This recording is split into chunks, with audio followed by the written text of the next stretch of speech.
A dimension has never been. Yeah, it's gonna be. It's gonna be the greatest thing floating in 2024. Mark the words. No way. in a whole different realm of business. Oprah coming next. Once I establish this as a place of truth. Yeah. Oh yeah. Watch. For far too long, we've been captivated by Cat Williams' fearless crusade against Oprah, unearthing a side to her that's darker and more sinister than anyone could have imagined. If you thought Diddy was the villain of the story, think again, because according to Williams, Oprah might just be the true embodiment of evil itself. His shocking revelations paint a chilling portrait, forcing us to confront the unsettling truth lurking beneath Oprah's carefully curated public image. But just when we thought the drama couldn't escalate any further, a new player has entered the arena, and it's none other than the elusive Keanu Reeves. Renowned for his serene demeanor and aversion to controversy, Reeves' decision to publicly support Williams is nothing short of seismic. This unexpected alliance has set tongues wagging, signaling that there's far more to this saga than meets the eye. But what exactly did Keanu Reeves do that made fans go crazy over this news? And did Oprah really exploit people, even worse than Diddy, as Cat Williams claims? Well, grab a seat and get ready, because what you're about to hear is truly mind-blowing. Because the people want to know, why would he get blackballed? Yeah, because in 30 years, I've done nothing but collect information, knowledge, and your secrets. The buzz surrounding Oprah's alleged shadowy and malevolent side is growing louder by the hour, sparked by recent revelations. It all kicked in when Monique openly expressed her lingering disappointment, waiting for Oprah to acknowledge and apologize for what she believed was a career-ending blow. Oprah was watching this, what would you tell her? I would say, Oprah Winfrey, you know what you need to do, and stop hiding behind what you call was negative comments, what you call, oh, I don't even deal with things like that, because what people are beginning to do is see you for who you are. Monique's bold statement struck a chord, challenging Oprah to step up and face the music instead of hiding behind dismissive rhetoric. In case you're not familiar with Monique's feud with Oprah, the drama started back in 2009 when Monique refused to go on a press tour for the movie Precious. You see, the movie Precious was a big deal, especially for Monique, who delivered a powerful performance that earned her an Oscar nomination. Oprah Winfrey co-produced the movie and saw an opportunity to capitalize on Monique's success by sending her on a press tour before the Oscars. But here's where things get interesting. They wanted Monique to do the tour without paying her for her time and effort. Monique, already exhausted from pouring her heart into the role, decided she'd rather spend some quality time with her family. At first, Oprah seemed okay with it, and Monique thought everything was cool between them. But then, out of nowhere, the tabloids started spreading stories about Monique being difficult to work with. Despite winning an Oscar, suddenly nobody wanted to hire her, and all the job offers she received vanished into thin air. That's when Monique realized something fishy was going on. In a recent interview with The Hollywood Reporter, Monique dropped a bombshell. The director of Precious, Lee Daniels, confessed that she was deliberately blacklisted from the industry. Now Monique is demanding public apologies from Oprah, and it's not just about the press tour debacle. You see, Oprah went even further and exploited Monique's painful past on national television.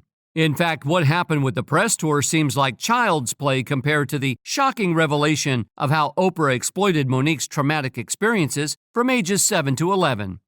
Monique bravely opened up about being SA'd by her older brother Gerald, but what's even more jaw-dropping is what happened next. Just as Monique stood her ground against Oprah and Tyler Perry's press tour demands, Oprah decided to take it a step further. She invited Gerald, Monique's older brother, onto her show to discuss what he did to her. It's a gut-wrenching betrayal of trust and a blatant disregard for Monique's pain. Oprah Winfrey called us up, and she said my brother wanted to come on the show. Your older brother you described as a monster, and he abused you. Yes. From the time you were 7. How did he abuse you? Are we talking about sexual abuse? Yes. She said, if you don't want me to have your brother on the show, I will cancel the show. But I wanted to call you up to see how you felt first. This revelation exposes a darker side to Oprah's influence, one that crosses moral boundaries and exploits personal trauma for entertainment. It's a chilling reminder of the power dynamics at play in the entertainment industry, where victims are often re-victimized in the pursuit of ratings and sensationalism. To clarify, Monique's past trauma wasn't a secret. She had already bravely shared her experiences in a 2008 interview with Essence magazine. However, what remained hidden was Monique's strained relationship with her parents, whom she felt had dismissed her. Oprah was privy to this information, as Monique had confided in her about her complicated family dynamics while preparing for her role in Precious. So you can imagine Monique's shock when she discovered that Oprah had invited both of her parents to discuss her ordeal alongside her tormentor, Gerald, without informing her. It was a petty move that left Monique feeling betrayed and blindsided. She vividly recalls seeing commercials featuring her family members, a painful reminder of Oprah's betrayal of her trust. Monique explained that when Oprah initially reached out to her, she only mentioned Gerald and tried to persuade Monique to join him on the show. However, Oprah conveniently left out the part about inviting the rest of Monique's family. If she had known, Monique insists she would have put a stop to it immediately. Oprah's exploitation of trauma doesn't end with Monique. She has a history of coaxing personal information from celebrities under the guise of friendship, only to use it for ratings. Many have called her out for this manipulative behavior, including 50 Cent, who famously criticized her for pandering to a predominantly white audience despite her roots in the black community. 50 Cent's criticism of Oprah came after she publicly condemned him for his explicit lyrics and accused him of perpetuating hateful behavior through his music. In response, 50 Cent fired back, likening Oprah to an Oreo, black on the outside but white on the inside. He argued that Oprah, who initially championed black women's perspectives, had gradually shifted her focus to cater predominantly to middle-aged white American women. Ludacris, another rapper, also had a run-in with Oprah due to what he perceived as her shady behavior. In 2005, Oprah invited Ludacris and the cast of the crime drama Crash onto her show. However, instead of discussing the movie, Oprah used the opportunity to publicly criticize Ludacris for his use of the N-word in his songs. Ludacris recalled feeling blindsided by Oprah's comments, especially since he was there to promote the film alongside his castmates. He expressed disappointment that Oprah chose to focus on his music rather than discussing the movie they were there to promote. Despite Ludacris giving a thoughtful response to Oprah's accusations, he later discovered that Oprah had edited out all of his rebuttals from the final episode. Is this the one about the N-word? This is about the movie. I do remember. Yeah. She cut you off. Right. She edited out what you had to say. Pretty much. Okay. That's what it came down to. That was the only time I was on Oprah. Okay, and then whether we get it right. This experience left Ludacris feeling humiliated and misrepresented. It underscored a pattern of Oprah using her platform to scrutinize and criticize black men for the sake of ratings, a practice that has been called into question by many. When you think about it, Oprah's connections in the industry raise some questions. She's closely associated with figures like Diddy, Harvey Weinstein, and Tyler Perry, all of whom have been linked to questionable behavior. The saying goes that birds of a feather flock together, and it seems like this holds true for Oprah and her associates. But Cat Williams isn't only shedding light on Oprah's shady dealings with other celebrities. According to Cat himself, Oprah has been using her resources to remove anyone, and I mean anyone, who stands in her way. If you've been tuned in to the recent headlines, you probably caught wind of the storm brewing around Oprah and her stance on the Maui wildfires. While flames ravaged countless homes, including those of regular folks, it's nothing short of eyebrow-raising that Oprah's sprawling estates, along with those of other celebrities, remain virtually untouched. Over the years, Oprah has acquired extensive land holdings on Maui, including a significant area on the dormant volcano Haleakala, where she resides part-time. Additionally, she owns a private ranch, agricultural land spanning various regions, and recently purchased another parcel of land for a hefty sum. Despite the proximity of these properties to recent fires, none of Oprah's holdings have ever been affected. But here's where it gets juicy. Instead of rolling up her sleeves to help her neighbors rebuild, Oprah decides to pass the hat around, launching a public fundraising campaign. It's a move that's left many scratching their heads and wondering why the billionaire mogul didn't dip into her own deep pockets to lend a hand. And let's not forget the eerie deja vu from 2017 when a massive blaze threatened Oprah's Montecito mansion. While nearby homes went up in flames, hers remained miraculously unscathed. Fast forward to today, and Oprah's land portfolio in Montecito has ballooned to over 70 acres. Coincidence? Some skeptical fans think not. They're scratching their heads over Oprah's sudden land-grabbing spree post-2017 fire, suggesting a well-timed stroke of luck, or perhaps something more calculated. Now, remember when I mentioned that Oprah has been mingling with some of the industry's most contentious figures? Let's kick things off by delving into her association with Diddy. We're not going to gloss over Diddy, given the unsettling cloud of lawsuits surrounding him, but what's particularly intriguing is Oprah's apparent insider knowledge about his legal entanglements, given her frequent attendance at his parties. Next up on our list is Harvey Weinstein, where Oprah's allegiance has raised eyebrows. Despite Weinstein's public exposure for his crimes, Oprah has been a staunch supporter and defender.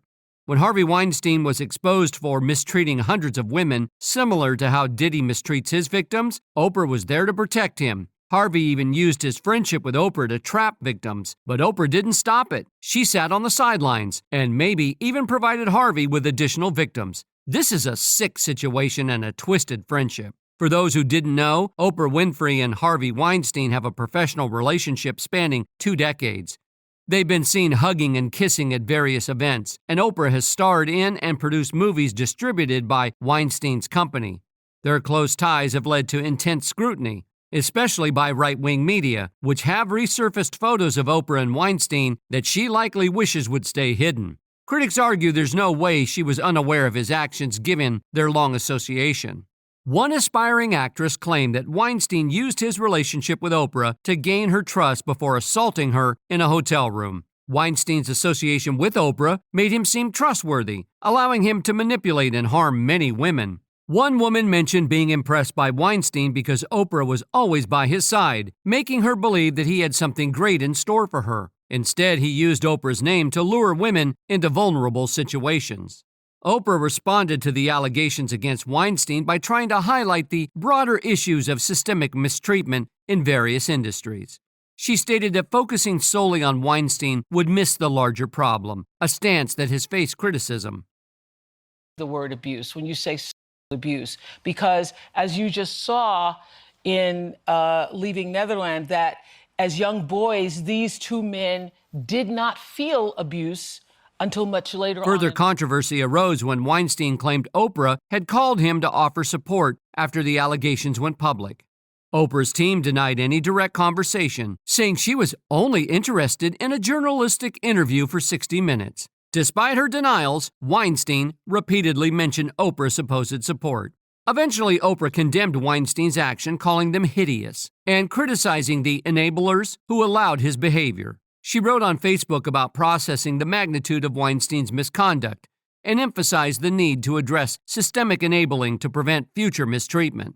Despite her statements, critics argue that her initial responses and close friendship with Weinstein leave questions about her role in response to the scandal. And who could forget how she handled Michael Jackson's legacy? Let's rewind the clock to 1993 when the king of pop himself, Michael Jackson, granted Oprah a rare interview at his Neverland Ranch. This was a big deal because MJ was super protective of his private life. The exclusive sit-down not only skyrocketed Oprah's fame in the U.S., but also made her a global sensation. For years, she claimed to be MJ's friend. Fast forward to Michael's passing and Oprah did a complete switcheroo. She hopped on the controversy train surrounding the Leaving Neverland documentary, putting MJ in a not-so-flattering light. Oprah took it up a notch by dedicating an entire segment to interviewing MJ's former accusers, Wade Robson and James Safechuck. The move stirred up a ton of controversy because both Wade and James had backtracked on their earlier claims, swearing under oath that MJ didn't do what they initially accused him of. Confusing the word abuse when you say sexual abuse, because as you just saw in Leaving Neverland, that as young boys, these 2 men did not feel abuse until... People were scratching their heads wondering what Oprah was up to when she gave these guys a stage to reopen the whole Michael Jackson case. It seemed like she was trying to throw shade on MJ's reputation by stirring up the controversy all over again. Oprah defended herself, saying she was shining a light on the widespread mistreatment in the entertainment industry. But wait, there's more. Remember when Oprah was all in with this Brazilian guy calling himself John of God, claiming to be a spiritual healer? Well, Oprah didn't just talk about it, She flew all the way to Brazil to meet him and even featured him on her show. But here's where things take a dark turn. This John of God fellow turned out to be involved in some seriously messed up stuff, including child and human teaking. He had women chained up, forced them to have babies, and then sold those babies for profit along with their organs. It's beyond disturbing. Now, when Oprah got caught up in this mess with John of God, things got spicy. Instead of issuing apologies or explanations, she pulled a disappearing act worthy of a magician. Like a digital Houdini, she hit delete on all videos featuring John from her page, and poof, it was like he never existed in Oprah's universe. No official statement, no distancing herself from the scandal. It felt like we were in a twilight zone, like we didn't see what we had seen and John never existed in Oprah's world. Now you might be scratching your head wondering why this scandal didn't explode across U.S. media channels. Well, according to Kat, Oprah's got some mighty connections pulling strings behind the scenes to keep things hush-hush. Remember when we all hailed Oprah as this benevolent powerhouse for opening that school for girls in South Africa? Well, hold on to your hats, because that school got tangled up in yet another controversy. Turns out one of the school matrons got handcuffed on charges linked to some serious inappropriate behavior with female students. Heartbreaking, isn't it? And then there's the singer Seal, dropping hints that maybe Oprah's not as squeaky clean as we thought. He took to Instagram implying that Oprah had heard whispers about Harvey Weinstein's misdeeds but played dumb. But here's where the plot thickens. Just 5 days after Seal called out Oprah, he found himself facing battery charges. Sure, they were later dropped, but word on the street is that Seal's accuser only went to the cops after he pointed fingers at Oprah for allegedly turning a blind eye to Weinstein's crimes. According to Kat, this whole ordeal wasn't some random twist of fate. He's claiming Oprah deliberately tried to shake Seal down and throw him behind bars, even though he is as innocent as a lamb. It seems Oprah was gunning for payback, no matter the collateral damage, even if it meant dragging an innocent black man into the mess. Now, that was a while back, and the whispers about Oprah being a handler faded into the background. But then, just a few weeks ago, Taraji decided to spill the tea, and oh boy did she spill it good. Taraji dropped a truth bomb, revealing that she was fed up with being shortchanged and not getting her fair share of the pie. She even considered walking away from Oprah's movie Color Purple, because the offer Oprah put on the table was downright insulting. Taraji was ready to put her foot down and make it clear to everyone that she wasn't about to tolerate being undervalued. I'm just tired of working so hard, being gracious at what I do, getting paid a fraction of the cost. Taraji didn't hold back. When she let it all out on Gayle King's show, Tears and All, she'd had enough of the grind, tired of putting in the work and getting crumbs in return. But some viewers weren't exactly thrilled with Gayle's interviewing style. They felt she danced around the real issues, maybe because of her tight bond with Oprah. They're practically inseparable. Fans speculated that Gayle might have held back on digging into Taraji's frustrations because she didn't want to tarnish Oprah's image. But here's the kicker. Gayle's cautious approach wasn't even necessary. The internet went wild, with people calling out Oprah left, right, and center, highlighting her less than stellar history of treating black women in the industry. And that's when Cat Williams decided to throw some serious shade Oprah's way. He accused her of trying to control Taraji and keep her down, arguing that the numbers just didn't add up when it came to fair pay. Cat Williams hinted that he had some juicy gossip on Oprah and wasn't afraid to spill it. Word on the street is Oprah is fuming and scheming to take Cat down before he can dish out more dirt. There are even rumors of threats and attempts to coerce Cat into retracting his statements, but knowing Cat's style, he's unlikely to back down anytime soon. And considering all the celebrities rallying behind Cat Williams, it's highly unlikely that he's going down anytime soon. And guess who's joining the crew? None other than Keanu Reeves. It's intriguing to see even someone as notoriously quiet as Keanu Reeves stepping up to support Cat Williams. Keanu's reputation as one of the nicest celebrities in Hollywood precedes him. His kindness and humility are legendary. His backing of Cat likely stems from a shared experience of being sidelined by the industry for not playing by its rules. Keanu himself faced a 14-year period of being blacklisted, yet he didn't let bitterness consume him. Instead, he chose to spread his wealth and kindness wherever he went. In a world often filled with negativity, Keanu's alignment with Cat signifies a desire to shine light on injustices. But what do you think about all of this? Drop your thoughts in the comments below, and while we eagerly await further updates on this unfolding drama, don't forget to show your support by liking, subscribing, and checking out our other content. There's plenty more Oprah tea to sip on, and trust me, we've only scratched the surface of her shady dealings in this video.